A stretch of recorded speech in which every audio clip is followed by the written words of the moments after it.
Dear students, today we start the new topics of higher engineering mathematics. The chapter name is functions of complex variable. This is analytic function. Now functions of complex variable. So here analytic function. First we consider complex variable. What is complex variable?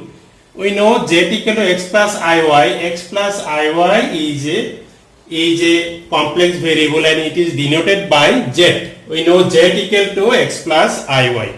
So z equal to, if we write x plus iy, this is called Cartesian form, and z equal to r into cos theta plus I sin theta, this is called polar form, and z equal to r e to the power I theta, this is exponential form. So these are different forms of z. Now functions of complex variable. Fz is a function of complex variable z and is denoted by w. W equal to fz, and fz equal to, we write u plus iv, where u and v are real and imaginary parts of fz. So u is real part, v is imaginary part. Next we consider differentiability. Let fz be a single valued function of the variable z, then fz equal to limit delta z tends to 0 f of z plus delta z minus fz by delta z. So this whole we can write fz provided that the limit exists and is independent of the path along which delta z tends to 0. So these are simple definition. Next our main discussion is analytic function. Now what is analytic function? A function fz is said to be analytic at a point z naught if f is differentiable not only at z naught but at every point of some neighborhood of z naught.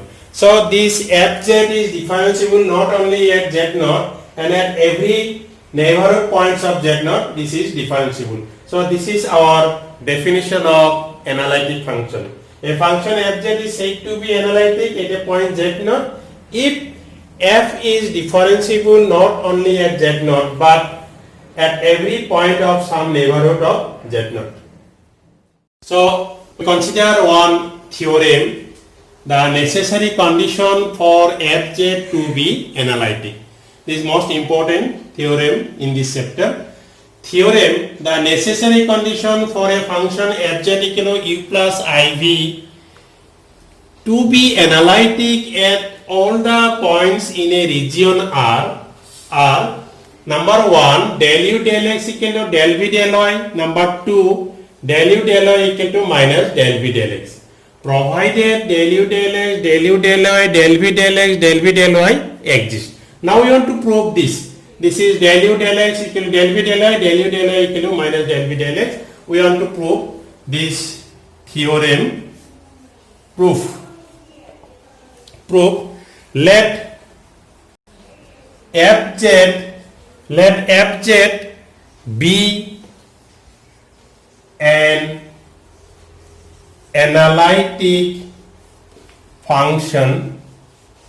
Fz be an analytic function in a region R, set of real number in a region R. fz equal to u plus iv, where u and v are the functions of x and y, where u and v are the functions of x and y.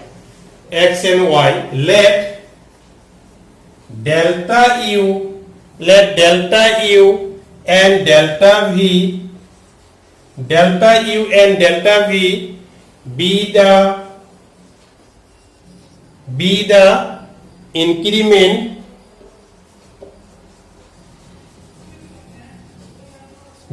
increments of u and v respectively u and v respectively corresponding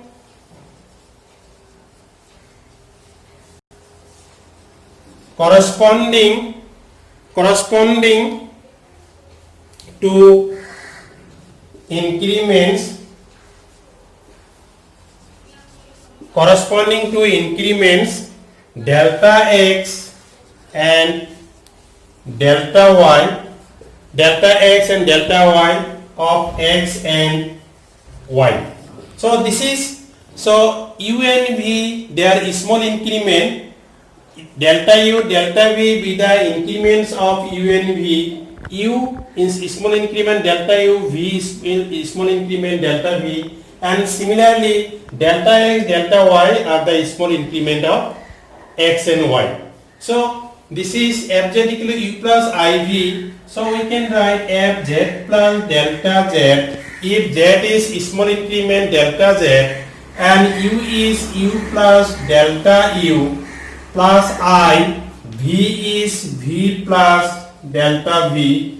So these are small increment, z becomes z plus delta z, u is u plus delta u, and v is v plus delta v. So these are small increment. Now if we subtract these two, now this minus this minus this, f of z plus delta z minus fz, and right hand side this minus this, u plus delta u plus I, v plus delta v minus u plus iv, just to subtract this, f of this minus this and this minus this, we get this one. So this implies if we remove the bracket, u plus delta u iv plus I delta v minus u minus iv. So this u cancel, iv cancel, these two are cancel, you get delta u I delta v. So we get this. So in left hand side we get f z plus delta z minus fz, and on right hand side we get delta u plus I delta v. So we divide both sides by delta z, and here also delta u delta z plus I delta v delta z. Taking limit delta z tends to 0 on both sides, delta z f of z plus delta z minus fz, and this is limit delta z tends to 0, delta u delta z plus I delta v delta z. We get this, and this is our direct formula. We can write f dash z. This equal to limit delta z tends to 0, delta u delta z plus I delta v delta z. We get this. So after calculation we get this. Where, so I consider this is number 1, where delta z can approach delta z can approach 0 along any path, so fz equal to limit delta z tends to 0, delta u by delta z plus I delta v by delta z, where delta z can approach 0 along any path. Suppose delta z approach 0 along real axis. Real axis means x axis. Now in x axis we know z equal to x plus iy, in x axis y equal to 0. So but on x axis y equal to 0. So y equal to 0 means z equal to we get x plus I into 0. So z equal to we get x. So delta z equal to delta x we get. So if we draw the figure, this is in x axis, this is x axis means real axis, z equal to we get x. In real axis, y equal to 0, z equal to x. So delta z equal to we get delta x. So we get the value of delta z equal to delta x. Now putting here, now this is number 1. 1 implies f dash z equal to limit delta z tends to 0, we can write delta x tends to 0 because delta z and delta x we get equal. So delta u by delta x plus I delta v by delta x, we get this. And if we put in limit delta x tends to 0, delta u by delta x, we write del u by del x plus limit delta x tends to 0, delta v by delta x, we write del v by del x. This is number 2 we get. So f dash z we get del u del x plus I del v del x. We get another condition. So this is number A. Along real axis we consider along imaginary axis. Imaginary axis means y axis. This is y axis. In y axis, so we know z equal to x plus iy. In y axis x equal to 0, but on y axis x equal to 0. Y axis x equal to 0, we get z equal to 0 plus iy. So this is z equal to iy. So if we write delta z equal to I delta y. So we draw the figure. This is x axis means real axis. This is imaginary axis. So z equal to we get iy. Delta z equal to I delta y. In imaginary axis, y axis, z equal to iy, delta z equal to I delta y. Now putting this value, we get delta z equal to I delta y. Putting this value in equation number 1. Delta z we putting I delta y.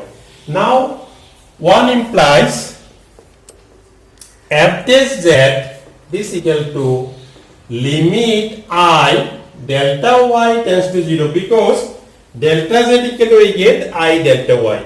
In place of delta z we putting I delta y. So this is I delta y.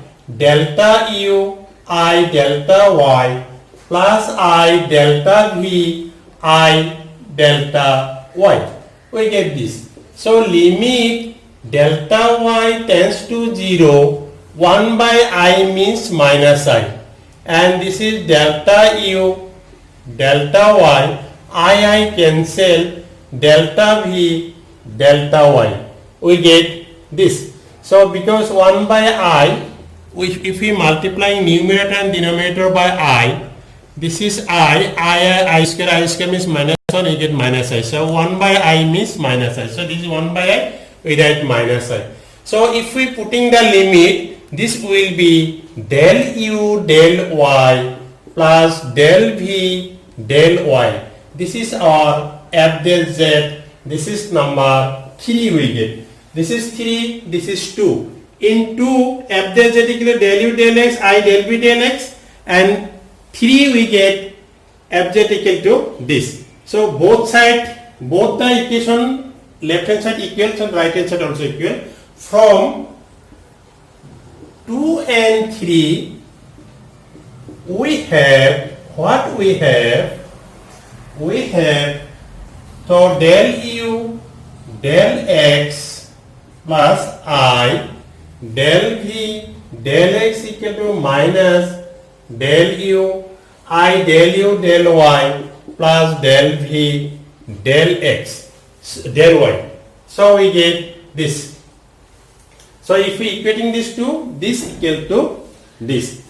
So what we get, if we equating real and imaginary parts, del u del x equal to del v del y, real equal to real, del u del x equal to del v del y, and del v del x I cancel, we get this, or we can get this one first, del u del y equal to minus del v del x. So this is our proof.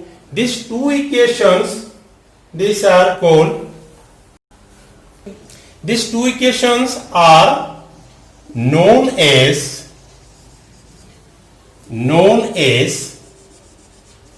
Cauchy-Riemann equations. These two equations are known as Cauchy-Riemann equations. So this is the theorem, hence proof. So dear students, this proof is very easy. So just you have to practice this. Without practice, mathematics is very difficult. So if this proof is easy, then please subscribe my channel and like this video. If there is any problem, then write in comment box.